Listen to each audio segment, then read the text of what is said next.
Hey everyone, this is Will from the 4Plot Podcast. If this is your first time listening, we want to say welcome. We also want to remind you to follow us on Instagram and Twitter. On Instagram, you can find us at 4Plot, that's the number 4, P-L-O-T, and on Twitter, at 4Plot Games. Today's music is brought to you by VGR. You can find them on YouTube by going to youtube.com and searching VGR or Video Game Remixes. Greetings, people of the internet. Welcome back to another episode of the 4Plot Podcast. Today, we talk the status of Metroid Prime, Streaming 101, and we have a very, very special guest in the studio. That's all today on the 4Plot Podcast.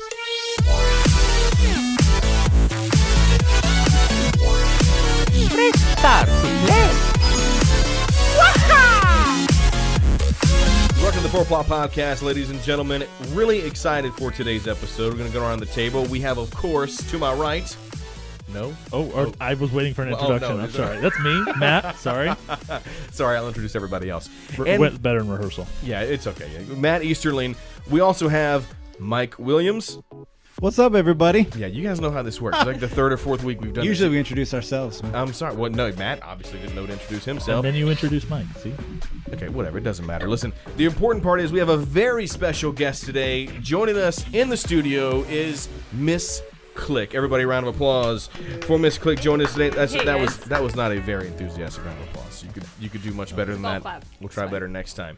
Miss Click, welcome to our podcast. Thanks We for are having me. so excited to have you here. We have so many questions. For those who may not know you and what you do and what you're all about, why don't you tell us a little bit about yourself, your channels, you're a streamer. Tell us a little bit about what you do.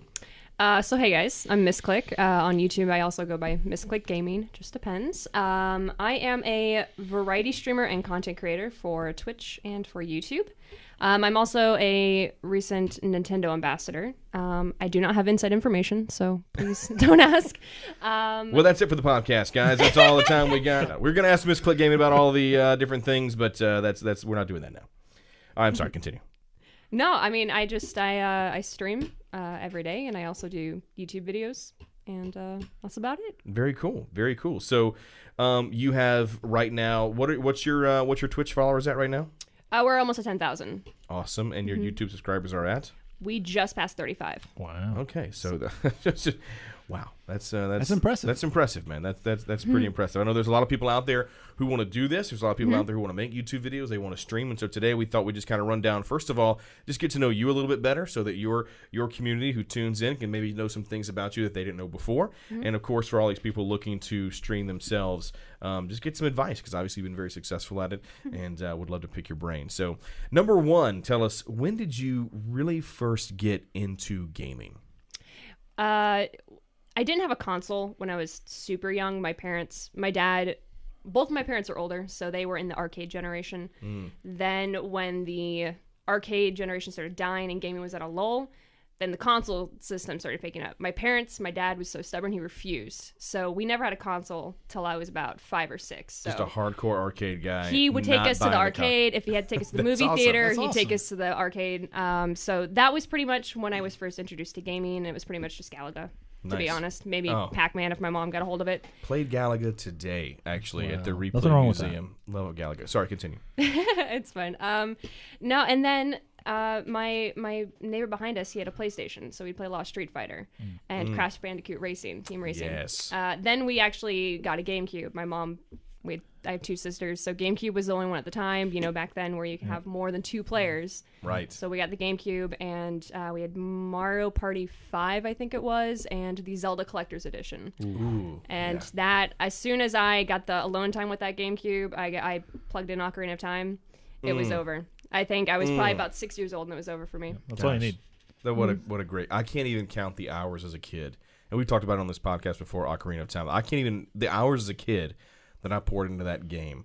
Like all you guys, you played it, right? I never had it. I had to rent it, and I had to go through the trouble of trying to rent the same cartridge repeatedly so that you could actually beat it. And just pray to God your save file was not deleted by some other child. Exactly, because as soon as I got it, I was deleting whoever else's files on there so I could play. What a jerk. Gone. You're done. Banned. I was only allowed to watch my brother Jeff play it. I would go into the room and he'd say, pick a tile. So I'd pick a tile on the floor, and I could sit and I could watch him play. Oh, man. That sounds like my sisters and I's sister's relationship. Yeah. Both of my sisters watched. Oh man, funny enough, so I didn't have it. Came out on Nintendo 64, of course. I didn't have the Nintendo 64. My grandfather was like a big geek, techie nerd guy. No way. He bought a Nintendo 64 and 2 games. He bought Mario 64 and Ocarina of Time. And 2 of the best games too. Oh man, Yeah. every summer I would just sit there. I played that game multiple times, and it's so funny. I went back to his house. This is what, my gosh, the game came out easily 20 years ago now, right? So I went over to his house recently, and I found the strategy guide like still by his nightstand. Like he had the strategy guide that it was awesome anyway. So so got into gaming through neighbor's PlayStation. And you had the GameCube, and you obviously got hooked on Zelda, Mario Party, you said. So let's fast forward to now, right? So now you're grown, you're an adult, you love video games, you're a fellow nerd like the rest of us. What made you decide to say, like, you know what, I'm going to start streaming. I'm going to get on the internet, I'm going to film myself playing games. When was, like, even like the day, you're like, I'm just going to try this out. What made you decide to start doing that? It actually wasn't really my idea at all. I wanted to keep pursuing music and music production, and I was at the university, and when I was engaged to, we call him the Mountain. That's his nickname. Gotcha. When I was engaged to him, he forced me because he had never played a Zelda game in his life, and for some reason, I was like, this might be the deal breaker. If he does not play Zelda, I'm not walking down the aisle. So he was like, I'll play Zelda if you play one of my favorite series, which is BioShock. And he sat down and he watched me play BioShock. But I'd never really played a setup exactly like BioShock in the sense where it's like, you don't have to sit there for the dialogue if you don't want to. I think he said me play Infinite. So you could just walk away. And he's like, well, why are you walking away? Like, and I'm just like, I don't care. I don't need this. And then I die to the boss fight or whatever. And he's just like laughing the entire time. And he's like, you should think about streaming. You're freaking hilarious when you fail and just have to redo the level. And I'm What like, a compliment. I was like, wow, no, I don't want to do this. And so probably 6 to 8 months passed again, and he's like, no, you should try streaming. And he's like, but you have to learn it yourself. I'm not going to do it for you. I'm not going to teach you. And I'm like, well, so had he been streaming before? Like he had not. He liked to watch streamers every now and then, and just like their personalities. We'd watch. He's a big YouTube person, so we could sit at dinner and just watch, a YouTube video or a lecture of some sort. That's just how he is. So eventually I was like, okay, just looked up the bare necessities while I was at work, just kind of side Googling, like, all right, I need a webcam, maybe like a light of some sort, a mic, and that pretty much, like, one day at work, I was just like, is this viable? Like, first off, can I hardwire it? Am I fast enough? And that was, once I figured out I could do it, I was like, okay. So it was probably about, I want to say November of 2016. Gotcha. Gotcha. So you've been at it for a little while now. You've been at it for a few years. It's been fun. Yeah. What was when you started? What was something that was surprising to you? Like as you got into it and you started streaming, what made you fall in love with it to where? Because a lot of people, they start streaming and they have like 1-2 people watch because of a hashtag they put or whatever. What was it that you loved so much that kept you going? I think it was meeting other people in the community. They're like the hashtag that they I don't know if people use it nowadays because people get offended about a lot of things, but it used to be like hashtag support small streamers. And people would click on that and they'd go to view each other. And then there are stream teams that you can join. So once you started meeting people and you got to know them and how they think, and then you go to their stream, the streamers kind of form this whole like camaraderie, and then the viewers kind of go in between. So once you were actually able to see someone in your chat or in someone else's chat, they'll be like, hey, how'd this thing go? How's this thing in your life? And you're like, whoa, we're humans. We could talk about this kind of stuff. Yeah. And that to me was really, really cool that people actually could talk and chat about things on a daily basis. That's awesome. Nice. That's really cool. That's one of those things that like you don't really see as much on YouTube anymore because it's so big. It's cool to see that on another platform. Definitely. That's awesome. Very cool. Now, this is not part of the questions that I prepped you for before we got here, but what's throwing a curveball at you. Where did Miss Click come from?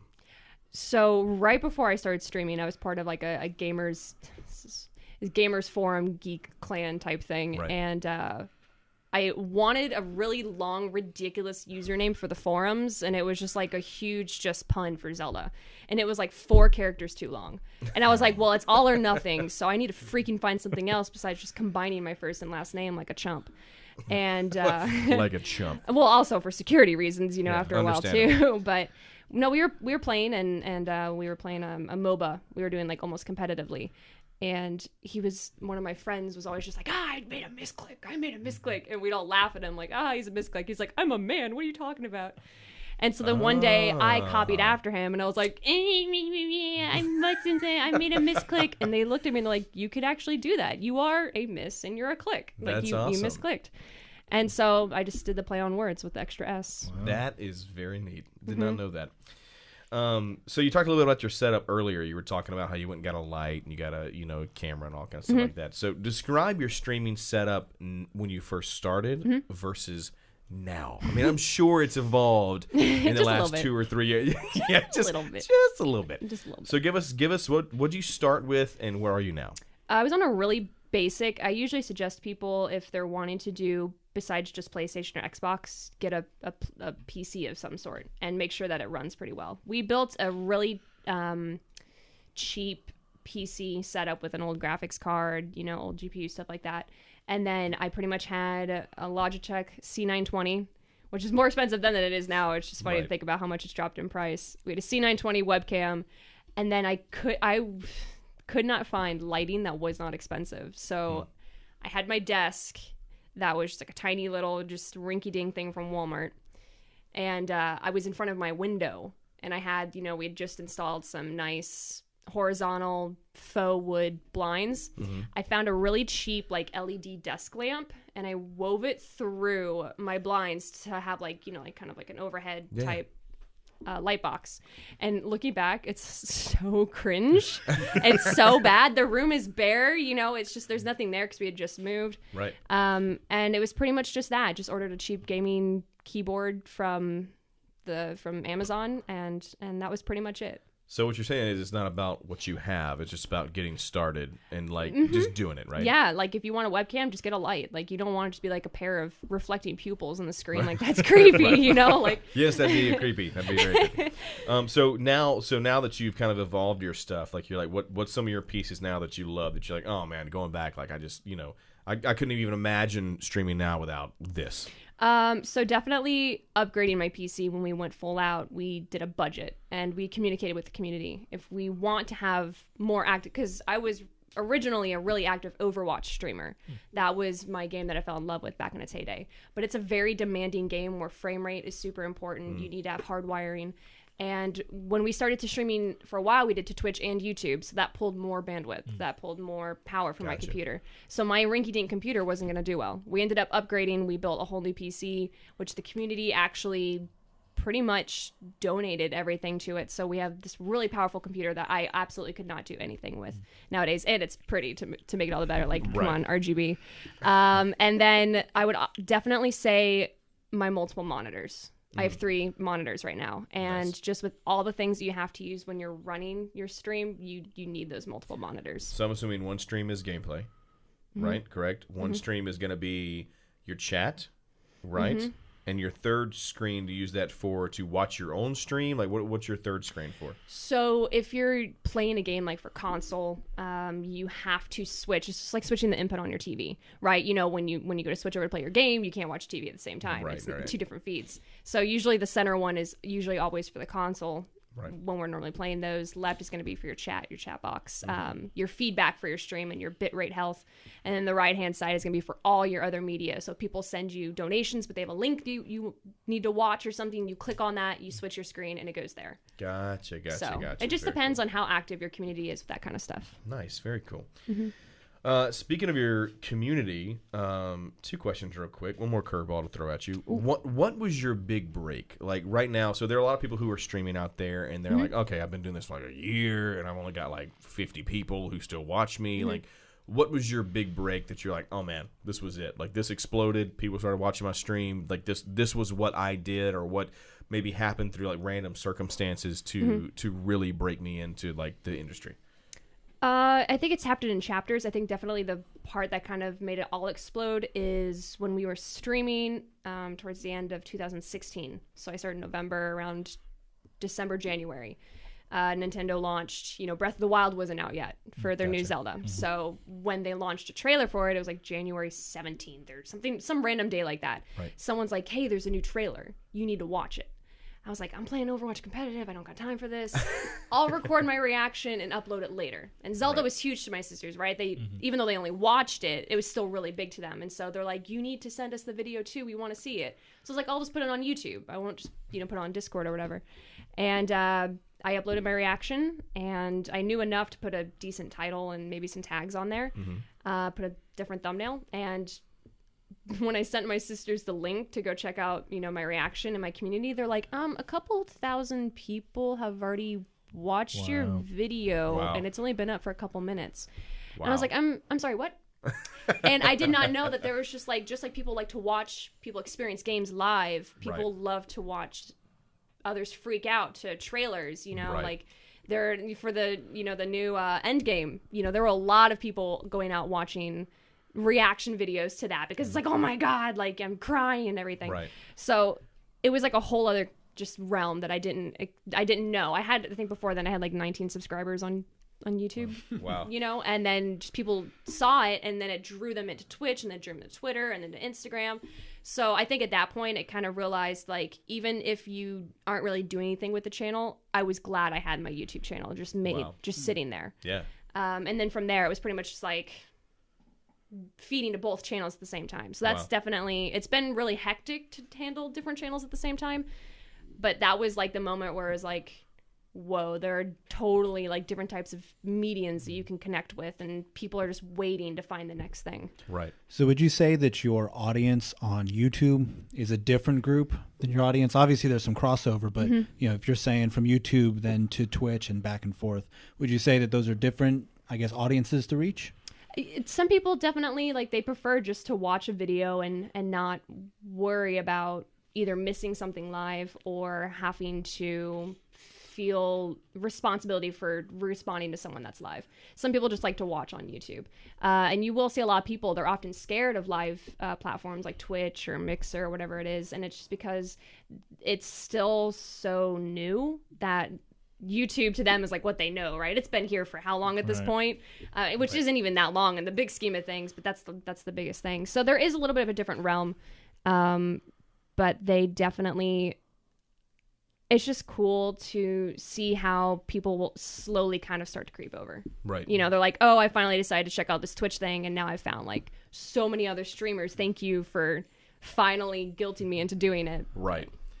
So speaking of the community, what are some ways that your community, or just the community in general, has really surprised you? Because I know a lot of streamers, like you said, like you put out a goal to the community, like, hey, I want to build a new computer. Here is my goal. And people, a lot of people who don't watch streaming, who may listen to this podcast or whatever, they don't realize that, man, the community helps out in a ton of ways, whether it's like they're insane, giving you money or sending you gifts, or I mean, that's one thing I was telling the guys earlier before we started the podcast, like going to PAX and just realizing the strength of the gaming community and how everybody's like, hey, we're all kind of letting our freak flags fly and we all just support each other in whatever it is that you're doing. So what are some ways that the community's kind of surprised you since you've been streaming? I think even when you mentioned the smallest thing, like I mentioned in passing one time, wow, my chair's really old, my butt hurts.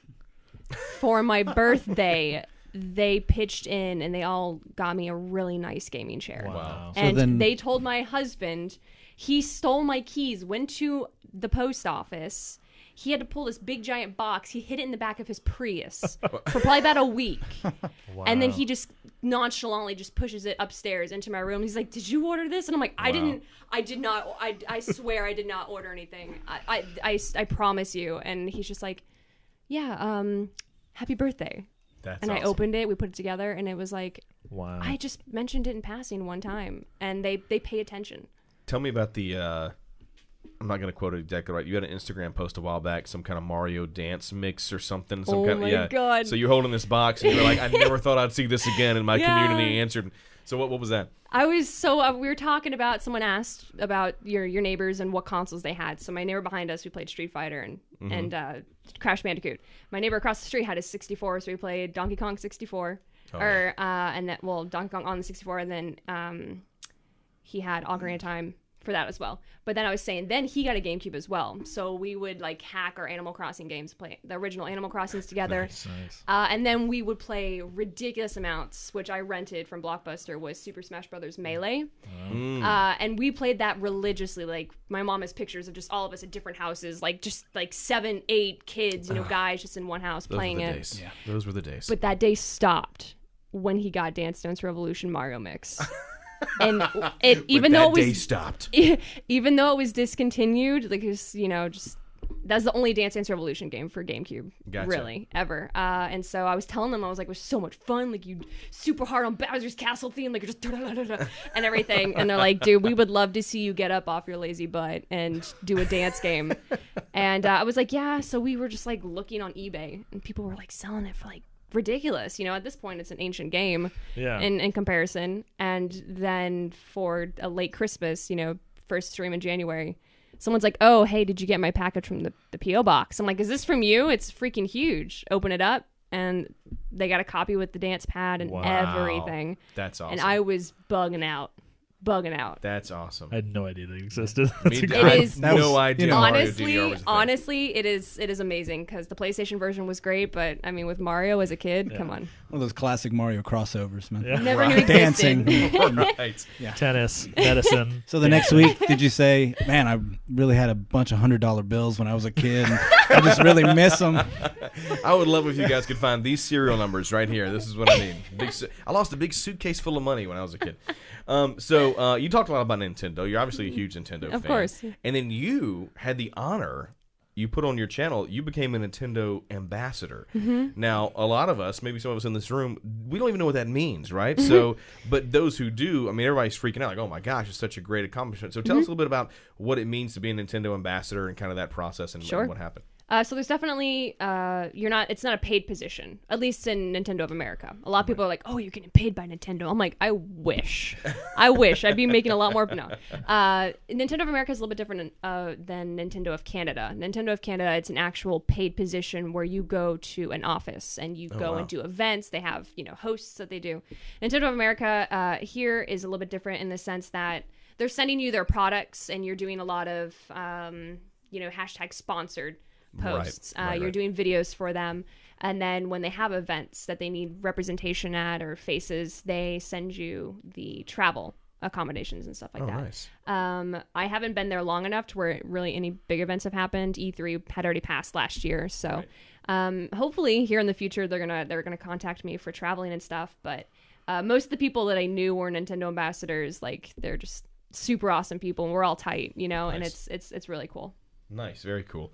So now we're gonna get into something like a little just about you, all right? And we can rapid fire these off. We don't spend a whole ton of time on them, but like, what are some of your guilty pleasure games to play? Like those games that everybody's like, oh man, that game, and you're like, no, I love this game. I'm playing this game. It used to be League of Legends for a while, and then it just got so like. MOBAs in general are salty, so I kind of moved over from the individual realm, and I play Blizzard's version, which is Heroes of the Storm. Okay, because I'm a huge Warcraft fan. Really? Yeah, Warcraft, Overwatch, StarCraft. Wow. Yeah. Now, speaking of Overwatch, I'm a huge Overwatch fan. Yes. What is your Overwatch main? I don't know. I'm a flex, but Diva, Zarya, Zenyatta were my favorite. Very nice, very nice. I'm a tank healer, so I understand. Yes. I never play healers, man. I just don't. Matt just plays whoever we need to play. It's really he's the Genji, isn't he? He's a better person. Is he the Genji? No, Trevor loves Genji, but he's like just because he looks cool though. Just because he looks cool. Mata. Just because he looks cool, man. I gotta be honest with you, man. In Overwatch, that Genji like Sentai skin, like the Power Ranger one, Power Ranger skin, man. I want it so bad. If I got that, I would never play anybody. And we'd always lose. Because I am just terrible Genji. Everybody's just going awful. Winston and Zarya. You can't deflect anything. Yeah, what I'm are you just doing? terrible. Listen, I'm an old roadhog. Yeah. I just give us the oink, Will. Come on, just snatch him and shoot him, man. That's what it's all about. Oh, Will is very good. 3v3 elimination. Roadhog, he's our go-to. That's awesome. Yeah, you'd crush me. All right. So guilty pleasure game, League of Legends. Okay. On what platform? You said you've been on multiple platforms, right? Mm-hmm. Which one do you feel like you've had the most success on, and why? Passively, YouTube. Twitch is very, you got to put a lot of it's definitely for that. It's more consistency than anything. You can suffer a little bit more with quality than consistency on Twitch, and people will be there because you're there every day, and they need someone to watch. So I've heard people describe it, and maybe you can speak more to it. Like, so when you stream, it's almost like you have your own television show. Like you have to say, "Hey, I'm here at 7 p.m. Eastern. I'm going to be on. I'm going to do my thing." 'Cause do you stream every day at this point? I'm usually Monday through Saturday. I was doing around 4 to 9, but it usually ended up being like 4 to midnight, just because we had so much fun, and then the husband went into playing games. So now I'm doing like 1 to 9. Well, that's the thing, because like the thing about you're playing anyway. You know what I'm saying? Like, exactly. If you're a gamer and you're spending time playing video games, at some point you're just like, well, might as well show other people what I'm doing. I'm sitting here every night. It's a huge motto. If you're playing a game, you might as well just stream it. Yeah, exactly. Exactly.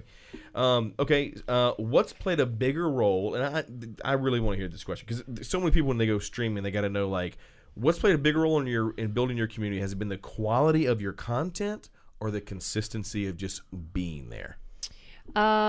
Again, kind of going back a little bit to it, is YouTube. If you have really bad editing and you're watching a video, it's kind of like, this is miserable. This guy has said 17 times in the last 30 seconds, you know. So editing is really important when it comes to YouTube. Twitch, obviously, you're kind of on a spot, right? It's like you're doing radio or something in a way. Right. Obviously not as much pressure, because radio's freaking terrifying. But no, I think definitely consistency is probably the best thing, because even if you are like the most awkward person ever, but there are other awkward people out there who are going to like that. So there's someone for everyone. As long as you're that same awkward, quirky person every day, 1 to 4 p.m. or every Wednesday, Friday at 1 to 4 p.m., people are going to be there because they know that you'll be there. Nice. Okay, so you've obviously been a gamer for a long time. Said you've been playing since you were a kid. How have you seen, and we've all seen it, but in your words, how have you seen the video game community really evolve as games have become more mainstream? I mean, now we live in a world where, I mean, superhero movies bring in some of the most money. It's literally every weekend. Of the year. And you go back to when we all grew up as little nerdy kids. And people make fun of you for wearing like a Batman t-shirt. People make fun of you for wearing a Batman t-shirt. Yep. Now, there was a server in a restaurant we were in today. He was a server at a Greek restaurant with a Batman tie and a Batman tie clip. Awesome. You know, and I'm just like, and because now nerd culture is pop culture. So in what ways have you seen that really change the video game community? It's changed a lot. Well, mainly because you'll see a lot of new faces. And a lot of times there'll be new faces that are learning. So quite often you'll find a lot of people who are bigger in the community that have literally just become famous off of their obliviousness. And I'm not saying that as an insult. I'm just saying that it's so, what was once, you know, kind of like, nerd, you know, now it's like, you know, right? And so people want to be part of that, and that's not a bad thing. I'm cool that it's embraced in a little bit. I think sometimes people can take it to the extreme. I think, though, what's really cool about it is that you have such diversity of content and theories and fan-made art and animation. One of my favorite animators, he comes to my streams now. I don't know if you know him. His name's James Farr. Okay. Name dropping here. Sorry. No, name drop away. If you have not, he does really good crossovers of the Super Smash Brothers realm mixed with Star Wars. Nice. And it is that sounds awesome. It is literally like he'll do each video is an entire episode of one of the original like Star Wars films, but it's all Mario, Zelda, Star Fox, Captain Falcon. Like, if you have not seen it, it's really funny, and you would not have necessarily been able to see that had YouTube not grown, had the community not accepted it. People amaze me with what they can do. I'm gonna just totally butcher their YouTube name, and I am so sorry. There were some guys at PAX. They were called SMB. There's some YouTube channel that does, like, they take Mario 64 graphics, but they make short films, but it's nothing you'd ever see in Mario 64. Like, they literally just take the assets from it and make these short films. Yeah. Blows my mind. I was looking at their stuff because I was going to go to their panel, and I'm like, this is amazing how people can just, like, so it's so cool to see people get really involved. I agree. Like, and just really start getting really creative with it. Yeah, man. And once again, you see that stuff getting tons of views and whatnot like that on YouTube and whatnot. I mean, let's talk about even PAX itself, how years ago they had PAX, they called it PAX or PAX Prime in Seattle, and now it's grown to where it's in every corner. You got regions. South, East, you know. You got, and it was just the penny arcade guys wanted to put on an expo. Right. And it's like the idea that a webcomic would be that popular that they could get away with all this huge stuff, it's really cool. It's huge. When you see things like the PlayStation, Discord, Mixer, when you see all what started out as an indie thing, and now that those guys jump on, and it's been really cool. And now I didn't even know this, which by the way, you need to go to this. Do you know about PAX Unplugged? Do you know about this? Oh yeah, man. Dude, it's all tabletop gaming. Yeah, I've not been personally, but I'm a huge I didn't even know it was guy. a thing. I was talking to the people at PAX, like, oh yeah, man, and then we got PAX Unplugged and whatever. I'm like, what is that? So cool, man. So cool. Anyway, that's a side note. Okay, so just a few more questions here. Then we're going to dive into one of our topics that you actually posted a video on. So I'm excited to get to that in a second. So tell me, what are some streamers or gamers that really inspire you as you watch and you go, oh man, like these people are really what I kind of strive to get to? So I have two. One of them I would consider probably one of the biggest streamers on Twitch. And no, it's not who most people listening are thinking about. Okay, it's not Ninja, please. It's not that I have anything against him. It's just not him. Right. No, the biggest streamer that I love, and I play the games that he plays, but it is literally, he just plays this, and that's Dr. Disrespect. Oh, yeah. And he, despite everything, he is a character every single day. You know, and as people who have done acting before, you know, like when you step into that character, like sometimes method acting is the form. He legitimately, like if you have not seen him, he's wearing a black mullet wig, he's wearing sunglasses, he keeps his mustache the exact same. He's just the epitome of 80s. Yeah. That's awesome. He is like his ego is just like his motto is violence, speed, and momentum. But he's just like, he's the kind of guy like he just will just drool water, you know, just downstream with the 80s synth playing, and people dig it and stuff like that. Every couple weeks he's changing his scenes, he's changing transitions. It's a different show every so often. So stuff like that, it's like keeping it fresh, keeping it exciting. That to me is a really big inspiration. It's got to be hard when you're doing it like 50 hours a week streaming to like keep and that he up. has a wife and kid at that too. Yeah, so his commitment to that character is unreal. Yes. Yes, it is. Does he stream kind of the same kind of games, or does he like jump around? He mainly focuses. He mainly got really big around when PUBG came out. Gotcha. When the first surge came through, he was one of the bigger streamers, and in fact, when he came back from a hiatus, he like had broke the first Twitch record. And then when Fortnite came out, obviously like the whole Fortnite thing happened. But no, he's really big into like PUBG. He got into Fortnite, the blackout with Call of Duty and stuff like that. Right.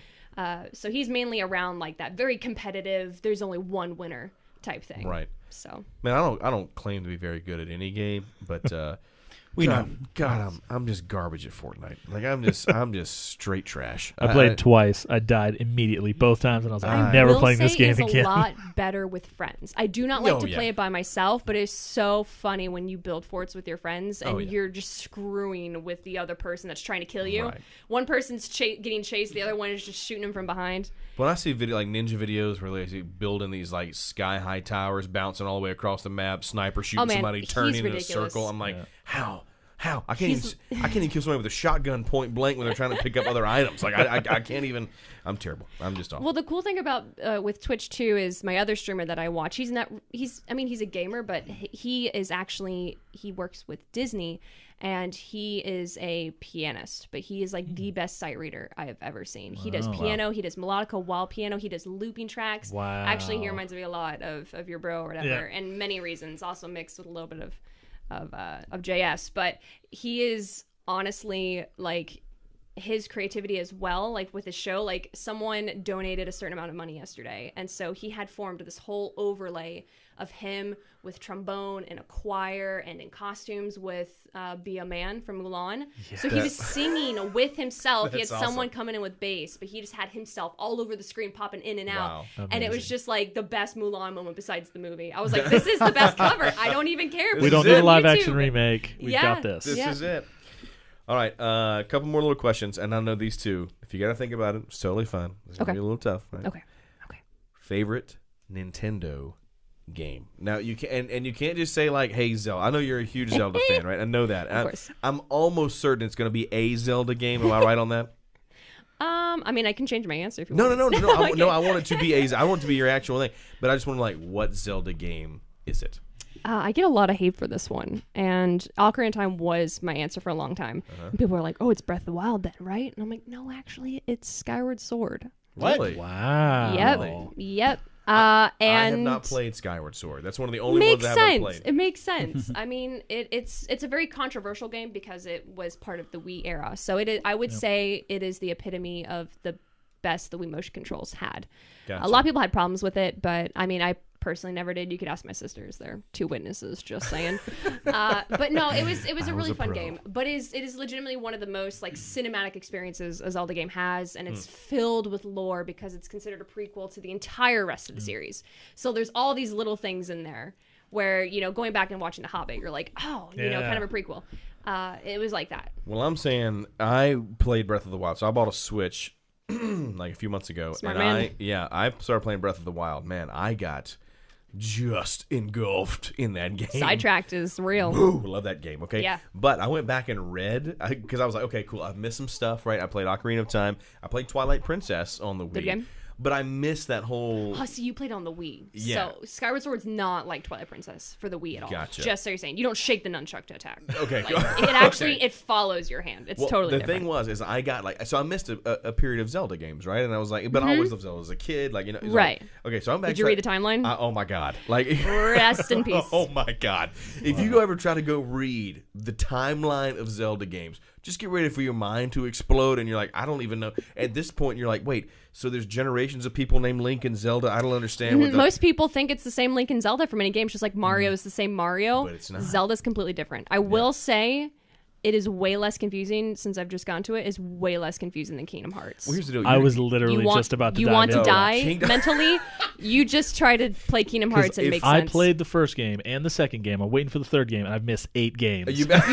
You should at least just watch the rest. I Okay. tried. I Go- tried. Up just- and just it's right like now, half listen. an hour of We're, everything. Monday, we're spending 6 hours to watch one of them. Good Lord. Cinemassacre, James Rolfe, Angry Video Game Nerd. He put out Yes. this video this past week on the timeline of Yes. Kingdom Okay, Hearts. I will have to check it out. Mind blown, Bro. Dude, okay, there's like Kingdom Hearts 1.8, like it's all kind of. 352 What were you gonna say? over- No, I was gonna say 6. you want to You literally just want to know what's up with Kingdom Hearts. I watched this guy and I just looked it up. It's the channel is Best Guy Ever on YouTube. Okay. and he does this Kingdom Hearts 101 lecture for him and like his friends are like kind of the students. It's 3 hours long. Dude. It is hilarious because it's like he recognizes that they just are all over the place and it's so funny. Really is. So apparently, there's a game out there called Kingdom Hearts 365/2. It's some. We just watched it yesterday. It's some long title that I'm like, oh Yep. my god. Yep. So it's really deep. Okay, so back to the questions. Okay, so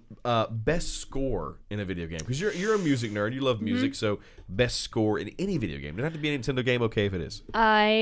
Zelda to me is pretty much like, it's not even just a score. Like, I hear it in my head every day. So to me, that's just my life soundtrack. But if I will understand. say, my favorite score now is God of War, Ooh, I've not played that on the PS4. The new one? the new one. So good. Yes, If- everybody. If you have not played it, like anybody listening, if you have not played the game, it is just study up on how Kratos was Yeah. in the original games.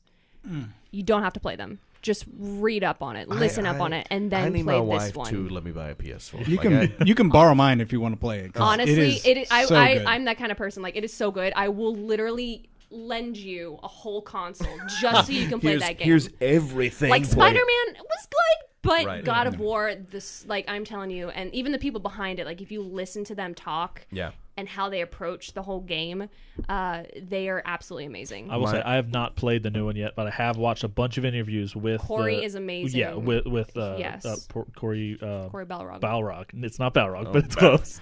Balrog.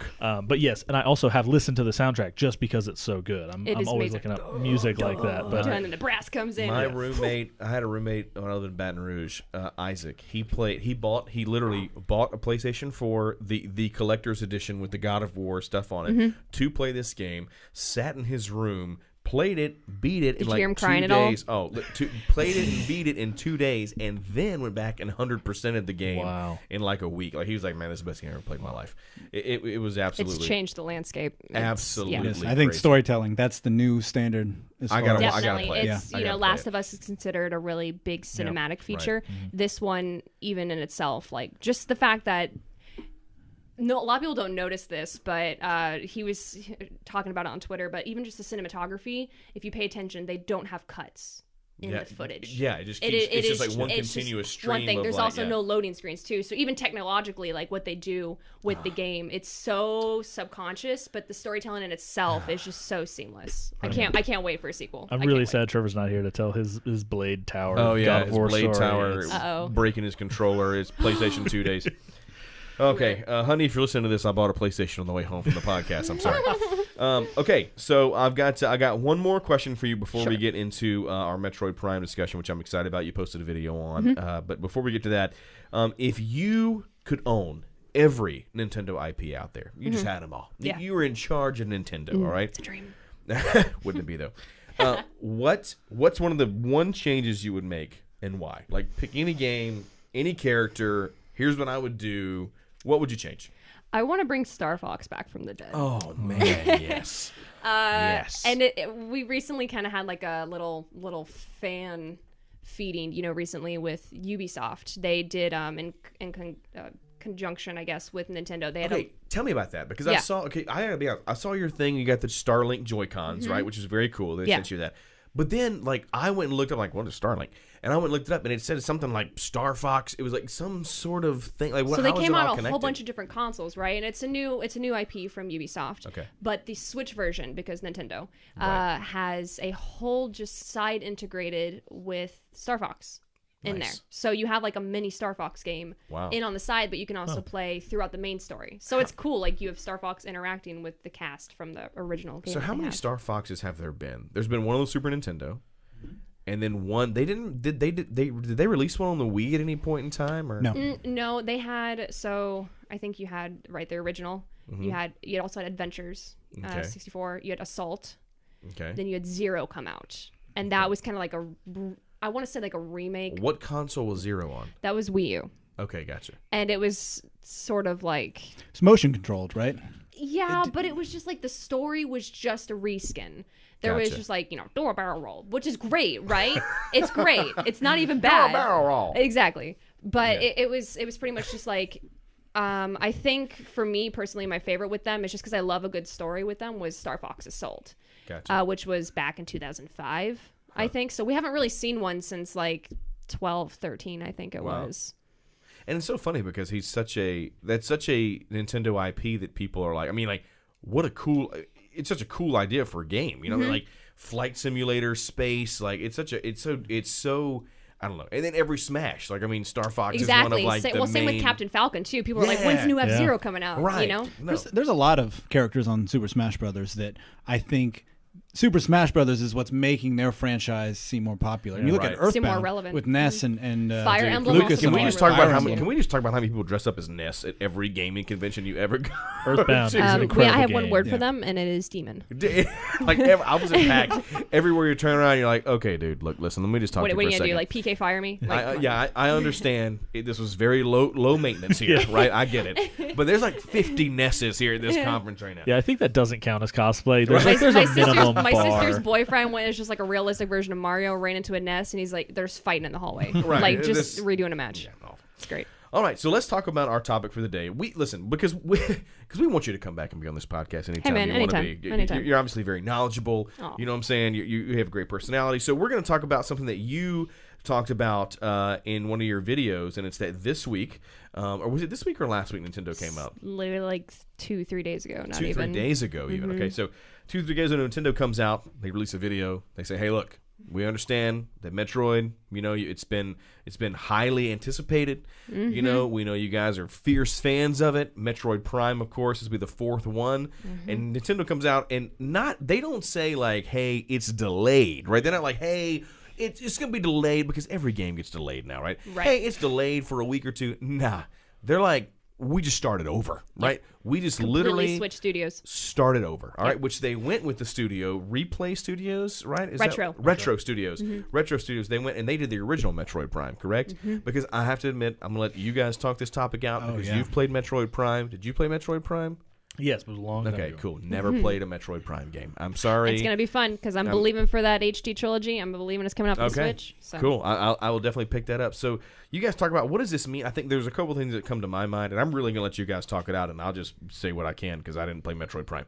But I feel like number one, kudos to them for being caring enough about the franchise. Like, look, we're just starting over. Right. How many studios can do that? How many studios do you ever hear that are like, "Hey guys, we're just scrapping this whole thing we've been working on for the last." They just don't few do it years. at all, and they just push it out. And it's called it out. Bethesda. So sorry. That was good. I'm still salty. All right, so, I understand. Fair. So you guys talking about like what does this look like? What are you excited about? What do you think they're going to bring to it? What do you think maybe halted the whole production? And you guys talk Metroid Prime. I'm just going to sit back on this one. Well, so I grew up playing Metroid Prime. I had a GameCube, and that, other than Super Smash Bros. Melee, that was the game that I played the most. I mean, I played the first one 10 or 12 times through. I played the second one a lot less. They're long games. They really are. And I didn't think the second one was quite as good. I don't know. It just didn't quite have the newness, I think, from the first one. But it was really cool because it was them taking that franchise in a completely different direction. Right. And when it was first announced, people didn't really like the idea. You know, it was a first-person shooter. That's not what Metroid was. Right. But it was such a good trilogy. And that was one of the franchises, along with Zelda and Mario, that really made me say I love Nintendo games. It's probably my third favorite behind those two. So, when I heard that the fourth one was coming out, I was just super excited. But, with this announcement coming, it's one of those things where it's not a good thing. I'm not happy that it's, they're starting over, but it is really cool because, they're being transparent. Exactly. And you never, ever see that with video game companies. Never.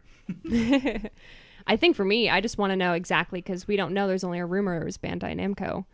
Who exactly got kicked? Like in my video, I was sitting there and I was like, normally I'm able to kind of just keep talking, get the flow going. I'm just sitting there. I'm like, I want to know who got kicked. Like that's a thing. Like who was it and what about it was so not up to their standards? Right. Because they were under heavy fire, under just Federation, the hunters and everything. Also, Other M is very controversial just in how they changed the gameplay style and brought an attitude to Samus that perhaps a lot of people weren't thinking about. So I feel like for them, they're definitely trying to make this Prime whatever their definition of perfect is. So I'm like, who failed? Who did not meet that expectation? Well, I heard rumors, wasn't it being made with like groups of people all over the world? That's a rumor. We don't exactly know, that people were almost like pitching things and that there were different groups. I've also heard that, there was a demo that Retro made. And it made Nintendo scrap it and go to Retro. Wow. So that I don't know, because we thought, and this is, again, another, no one's really knows what's going on, is that when they first approached Retro, they were busy with another game, which was rumored to be like a Star Fox Grand Prix type racing game. Interesting. So, it was like, what exactly has been going on at the studio and why weren't they picked first? Well, speaking of the trilogy, I read this, and I don't know if it's actually true, but I think Retro said they already have the trilogy. Like, it's pretty much good to go. Like, if they want to release it. They have one that came out for the Wii U. Right. Which exactly. I had because I had the motion control integrated, which was actually a really cool integration because it was just so streamlined. But, like, with an HD for the Switch, it was pretty much like they just haven't. Yeah. Well, I don't know if you remember the controls for Metroid Prime 1 and 2 on the GameCube, but that was before they had like a standard It was a C control. stick. Oh my gosh, but there was no second joystick to like aim. You had to use one of You your had to stop. was it your left bumper, and you could move with the other Exactly. joystick. Whew, it was that's a challenge. Yeah, That's now terrible. with the motion control, I was like, I remember playing on my Wii, you would aim. You felt like your arm was her arm cannon, and then the nunchuck to keep walking, and then to jump with the trigger. Yeah, so you don't it feel was like just, you're it was going back to very, GoldenEye. Yeah. you're just going Well, the around. third one, that's how they made it, and then they re-released the first and second one for the With Wii. the same thing. With that. Oh, okay, So, gotcha. yeah. Okay, so for someone who didn't play it, Metroid Prime 1 was on what console? GameCube. All on GameCube. Same with the second one. Same with the second one. Third one was Wii. Yes. Gotcha. And not Wii U, but Wii. Like, it's been that long. It was like 2008 or something. Wow. Man, that's the one thing about Nintendo, man. They love those huge time gaps between like the time they release stuff. And they've always done that. A lot of people, I remember growing up, people used to always be like, oh, you like Zelda, you should like Assassin's Creed. Which back then it was a really cool series. You get to like the first 3 and then, 4, it's kind of just Yeah. down a little bit because it just gets, to yearly. And then before you know it, you have a game that comes out, it can't even run until a patch happens. Right. So it's like Nintendo, and we were talking about this last night, or what I was saying on one of my video, I was talking with Metroid, is that I grew up being used to waiting for Nintendo games. Yeah. Right. And Yeah, it was like you knew that game like the back of your hand because you played it so much. Right. And that even though it takes a long time to come out, it has such a polish to it. And Blizzard was a lot of the same way too. And recently Blizzard's been changing a lot because of Activision's pressure, which I hope does not. But there are very few companies that like will make you wait for a good quality because they just want to get it out, you know? Yeah, Right. I think And it's the benefit of having Nintendo, control those companies, right? Because you have all this money from the 3DS and from some of their more popular franchises. They don't feel like, okay, if we don't get this thing out in the next 2 months, we're going bankrupt. Whereas I think a lot of developers, they're on just very, very tight budgets like that. And they got to put it out. You want to talk about another game that Nintendo took forever to make? It was Breath of the Wild. That was supposed to come out on the Wii U. It got delayed like a year and a half. Yeah, they just said, you know what, we're going to push this to the Switch. And it came out amazingly. And it's masterful, man. Like that like that game was one of those things, and I know like Mike had played it before and he told me, and I finally got it, and it took me a while to get into it because it's such a different Zelda game. Right. I didn't. There's a jump button. That's very different. I didn't enjoy my weapons getting destroyed every time. Like it was Right. until you find the spoiler alert. Everybody knows you find the Master Sword. In What? Zelda games. What? Yeah. I don't know what version you're Oh, going. shut up, guys. But like until you get your weapons that stay, I didn't like it at first, but when I got into it, man, just so good. And once again, going back to Nintendo's like their strength, right? Their strength is exactly what you're talking about, the wait and making sure that all their games are excellent before they come out. Because to this day, even as an adult, and you played Zelda when you were a kid, when you play other games, you try to explain them like, yeah, it's like Zelda, but with Exactly. Like, it's a Metroidvania type game. right? Where you're like, something, it's like Witcher's like, okay, it's like Zelda, but with like monsters and like a lot of crafting. So because you're always looking for that experience because that's what you love. What other platformer is there like Mario? And you put out a Mario game, like I tell Mike, they put out the Mario, Super Mario U Deluxe, that name that's like as long as It gets longer each time. Yep. Yeah, longer each time. And that game's 6 years old, but it's so much fun. Like I've enjoyed playing it on the Switch, and like, was it worth $60? Probably not. But it was, but it's such a fun game because they everything they do is just quality. Like if Nintendo's like, hey, this is our game, you're like, okay, well, I'll definitely Yoshi. I have no idea what this Yoshi's Crafted World. No idea what it's about. All I know is Yoshi looks like an actual plush animal in that game, and it looks real fun, and I'll buy it. Yeah, I think the community is so committed and just so willing to like just trust Nintendo. I think it gives them the luxury of being able to have that time and take as much time as they need to. Right. And you see that that leads to the question is, what does a publisher or developer owe to the fans as as a matter of explanation? Right. Is it better that they just set extend the timeline and just push it off, or is it better that they come on, they make it direct to camera? Hey, this wasn't meeting our standards. We didn't like it. We're making a new one. I think long-term success, if you're honest with your fans, you can build that camaraderie. You talk about another developer is CD Projekt Red that did The Witcher, and they're doing Cyberpunk. Correct. They take their sweet time. Yeah, and they have a lot of goodwill because they were very honest. They talk. Disappeared for a while. Right, exactly. So, and maybe they don't make as much money as Ubisoft is going to make when doing Assassin's Creed every year, but I think the long-term success is worth more, even if you can't see it right away. But then you see, you see Ubisoft, like, they tank on Syndicate when they put out Assassin's Creed Syndicate, and you're like, because then, is there more? I don't know. That's a great question. I'm tripping over my words here, but just to say, like, I agree. I love it that they came out face to face, like, hey, here's what we're doing. Here's why we're doing it. Other than because nobody's mad. I don't think there's. I was actually really surprised at how there were so few people that were actually upset. Because when I first found out, I was like, oh my God, they're going to get so upset. And then when people were in my comments, saying like, I actually understand. And, even just seeing the video, the thousands of likes to a couple hundred dislikes, I was like, right. We have learned. And I feel, I was telling the Mountain this the other day, is that if this had happened maybe a couple months ago, I don't know if people would have been even as understanding. Like if the Fallout 76 fiasco hadn't happened or the No Man's Sky stuff hadn't happened. That was obviously a lot longer ago, but if the Fallout 76 specifically hadn't happened, I feel like people wouldn't have seen how bad exactly they could get burned. Right. Yeah, absolutely. Gamers are so used to just getting like smacked in the face by developers. They're like, Right. oh, they're going to treat us like people? This is so refreshing. I literally saw a tweet from one of my favorite creators. He's like the Philip DeFranco of video games, which is Yang Ye, and he was saying, isn't it interesting how a developer treats its fans like humans and they treat them like humans in return? What a crazy concept. Right. And I was like, Yeah. What you've seen for so long, it's it's come from developers just pushing out a game that's not done and then trying to patch it later, and everybody Or complains. microtransactions and DLC. Yeah, and Right. everybody freaks out about that. So yeah, I think we're going through a cycle where we're going to find that balance. Right. I think it's awesome.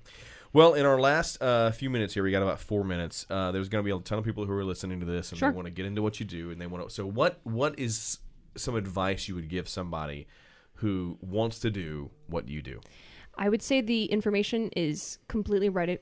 It's completely available at your fingertips. So always just Google a thought you have. Google a question. Is to just, how do I start streaming? What do I need to start streaming? Usually the easiest setup is incredibly easy to achieve of what you need to begin with. I usually just tell people, make sure you're hardwired, whether you're on PC or console, and then, get a good microphone, a decent microphone. You don't want, it's okay if you sound like you're on a phone call, but Right. after a while, people aren't going to really want to listen to someone on a phone call. So I just tell people, Google everything. It's on YouTube. It's gotten a lot easier. Even since I started, they've literally optimized even just the streaming software and chatbots that you use. It's incredibly easy, especially if you know how to work technology. Nice. Well, tell everybody where they can find you. It's Misclick on, tell them all, the Instagram, Twitter, Twitch. Just give it all to them. Yeah, sure. Well, I'm still fighting Twitch with my actual username, but YouTube, you can find me at Misclick Gaming. My website is misclickgaming.com. That's got everything on there, which is, Twitter, Instagram, Patreon, all that different kind of stuff. So I just usually say misclickgaming.com or Misclick Gaming on YouTube. Sounds good. Definitely check out Miss Click Gaming. That is it for this edition of the 4 Plot Podcast. So honored to have Miss Click with us. Hopefully you'll come back and join us anytime you have free time. Please come back and join us. For 4 Plot, I'm Will Jackson. Matt Easterling. Mike Williams. And Misclick. And you guys come hang out with us next time right here on the 4 Plot Podcast.